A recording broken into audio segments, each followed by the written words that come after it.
ప్రాంతవాసులందరికీ కూడా ప్రభువైన యేసుక్రీస్తు నామంలో మీ అందరికీ వందనములు శుభములు తెలియజేస్తున్నాం పిల్లరా. అయితే ఏంటి ఆ శుభవర్తమానం? యేసుక్రీస్తు యొక్క శుభవర్తమానం ఏమనగా, సర్వ మానవాళి యొక్క పాపము నిమిత్తము దేవాది దేవుడు యేసుక్రీస్తు వారు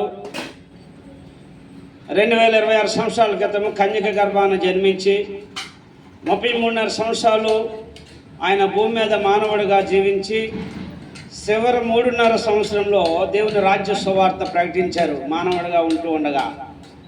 అయితే ఆయన ఆ విధముగా దేవుని రాజ్య సువార్త ప్రకటించి మానవులందరూ అపరాధముల నిమిత్తము, పాపముల నిమిత్తము, శాపముల నిమిత్తము ఆయన నీ కొరకు నా కొరకు కలువరి శ్రీవులో తన నిష్కలంకమైన రక్తాన్ని చిందించి తన ప్రాణమును పెట్టి నా పాపమునకు విమోచన కలుగజేసి ఉన్నారు.